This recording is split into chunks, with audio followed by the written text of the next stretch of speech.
Mohon subscribe channel ini dulu supaya gak ketinggalan berita terbaru Timnas Indonesia. Video di awal tadi menggambarkan betapa sengitnya laga antara Timnas Indonesia versus Arab Saudi yang saat ini sedang berlangsung di Stadion Utama Gelora Bung Karno, Jakarta. Pada laga ini, skuad Garuda dituntut untuk bisa meraih hasil maksimal apabila ingin menjaga asa lolos ke Piala Dunia 2026. Ini karena Timnas Indonesia saat ini terbenam di posisi juru kunci klasemen grup C dengan hanya mengemas 3 poin. Untuk itu, agar skuad Garuda bisa menjaga asa lolos ke putaran keempat, tim Merah Putih dituntut meraih kemenangan.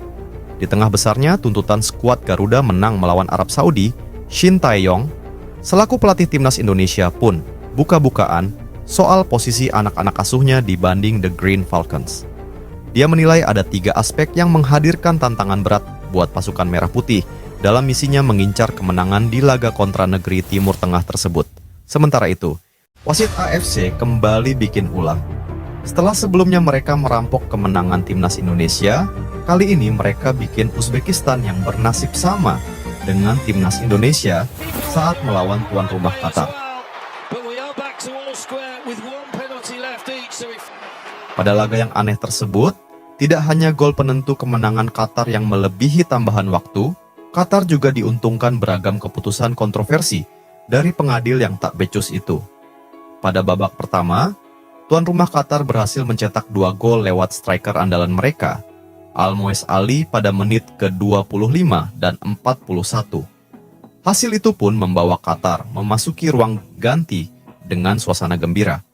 Namun Uzbekistan yang mengincar puncak klasemen grup A tidak ingin menyerah begitu saja. Benar saja, setelah memasuki lapangan di babak kedua, Uzbekistan langsung bermain cepat, menerapkan pressing ketat dengan dominasi laga. Kerja keras Uzbekistan akhirnya membuahkan hasil jelang penghujung laga. Penyerang Faizullaev memborong 2 gol di menit 75 dan 80 lewat tandukan tajam. Kedudukan kini berubah menjadi 2-2. Setelah hasil imbang laga yang awalnya berjalan baik-baik, justru menunjukkan beberapa kejanggalan. Wasit pemimpin pertandingan seakan-akan kena sogok dan memberikan beragam keputusan kontroversi yang menguntungkan tuan rumah Qatar. Seperti keputusan wasit yang membatalkan kartu merah bagi pemain Qatar Abdul Wahab usai meninjau VAR. Padahal dalam tayangan ulang gelandang Qatar itu dengan sengaja menarik Faizullaev yang telah melewatinya dalam serangan balik cepat. Kontroversi tidak berhenti sampai di situ. Qatar kembali diuntungkan melalui keputusan kontroversial ketika memasuki tambahan waktu babak kedua. Ketika pertandingan memasuki masa injury time, wasit keempat mengangkat tanda injury time berlangsung selama 6 menit. Pertandingan yang seharusnya berakhir di menit 96 itu justru molor hingga menit ke-103. Petaka Uzbekistan datang di menit 112 ketika terjadi kemelut di depan gawang Uzbekistan. Pemain Qatar Lucas Mendes berhasil memanfaatkan bola muntah di kotak penalti untuk memastikan kemenangan Qatar dengan skor 3-2 pada menit ke-102. Lantaran hal tersebut, akun media sosial AFC pun diserbu netizen. Netizen banyak membandingkan apa yang dialami Uzbekistan sama persis dengan apa yang dialami Timnas Indonesia saat melawan Bahrain. Tim-tim Timur Tengah memang gak ada yang becus. Mereka memang suka memanfaatkan wasit gak jujur untuk meraih kemenangan, tulis netizen Indonesia. Apa yang dialami Uzbekistan sama dengan Indonesia.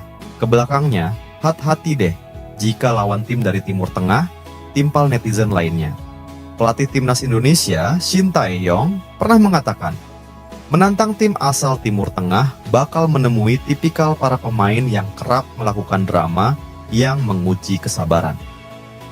Saya minta pemain harus lebih sabar dalam mengendalikan emosi, karena pemain Timur Tengah sering membuat drama-drama di lapangan, kata Shin Tae-yong. Soal kebiasaan pemain Timur Tengah yang sering mengulur-ngulur waktu di lapangan, Shin pun sudah menyadarinya. Contohnya, ketika Timnas Indonesia melawan Arab Saudi pada laga perdana putaran 3 kualifikasi Piala Dunia 2026 zona Asia. Waktu itu, Timnas Arab Saudi dalam posisi tertekan. Cara menghadapinya tetap tenang dan tidak usah terpancing. Pokoknya berusaha profesional saja, jangan sampai terpancing. Imbuh mantan pelatih Korea Selatan tersebut.